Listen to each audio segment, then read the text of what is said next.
Link TV, connecting you to the world. Link TV is viewer supported. Watch more at linktv.org. My name's Mike. And I'm Andy. This is a movie in which the two of us Fix the world. So Andy Bichlbaum, better known as the Yes Man of the Yes Men.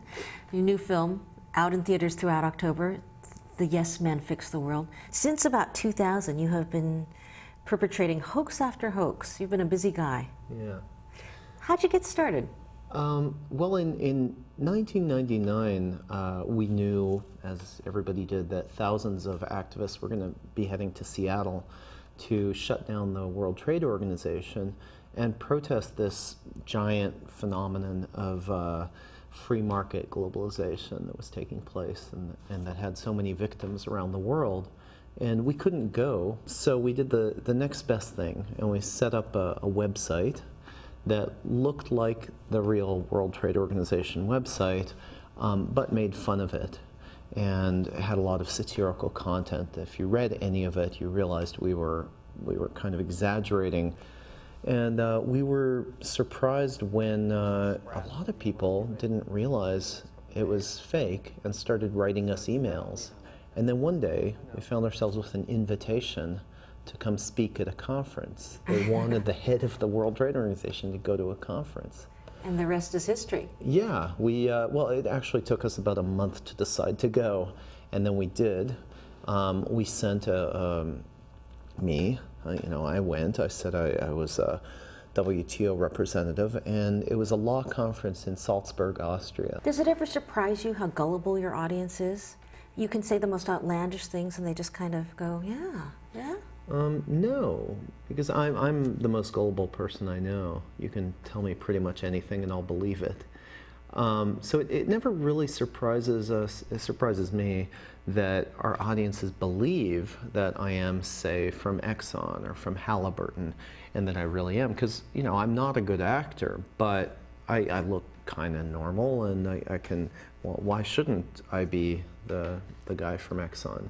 So Andy, we saw you started small with a website about the WTO, and it got bigger and bigger. Finally, you're into these big golden phalluses and other huge hoaxes. What drives you to go to the next level each time?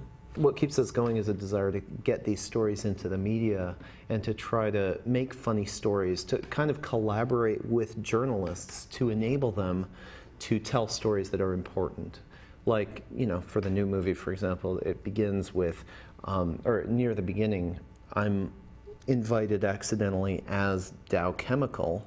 We set, well, I'll set it up. Yeah, let's take a look at the clip. Can you set up the clip? In 2002, a friend suggested that we try to draw attention to the Bhopal catastrophe and the fact that Dow Chemical, even though it's bought the company responsible for the Bhopal catastrophe, has never accepted to do anything about the people of Bhopal, who continue to suffer. They continue to drink tainted water. They continue to die from the catastrophe, which happened in 1984. Let's take a look. Yeah.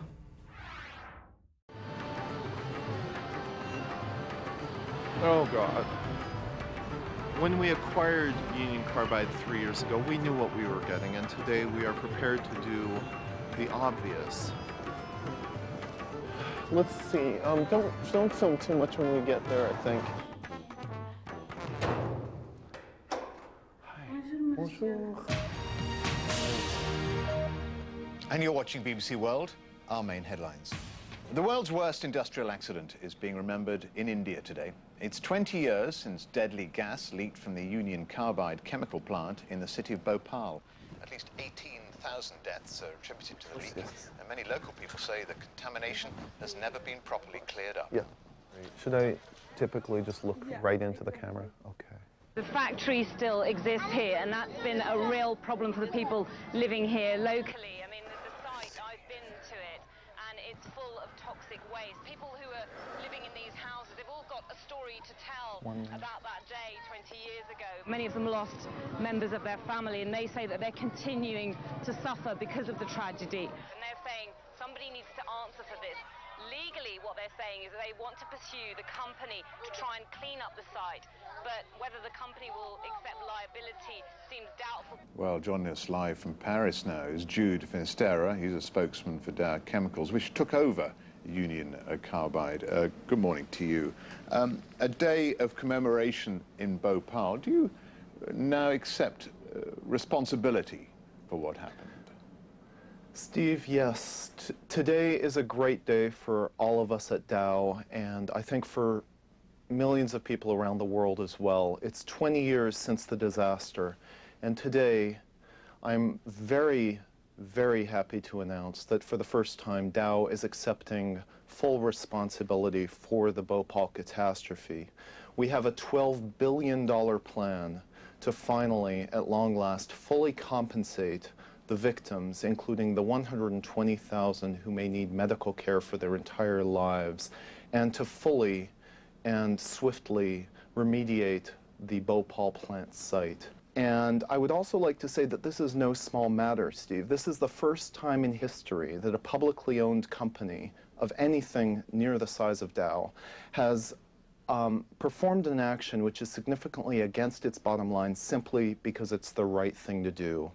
And our shareholders may take a bit of a hit, Steve, but I think that if they're anything like me, they will be ecstatic to be part of such a historic occasion of doing right by those that we've wronged. Just to reiterate what Jude Finisterra, the spokesman for Dow Chemicals, has just said, he says Dow Chemicals now fully accept responsibility for the events in Bhopal. Great. So Andy, you basically say that they're going to make good on all that they owe the people of Bhopal. What's the reaction in Bhopal? Well, there were a few things happened. The first thing that happened is, well, it became headline news around the world. 300 million people had watched the broadcast, and of course, this was the BBC's big scoop.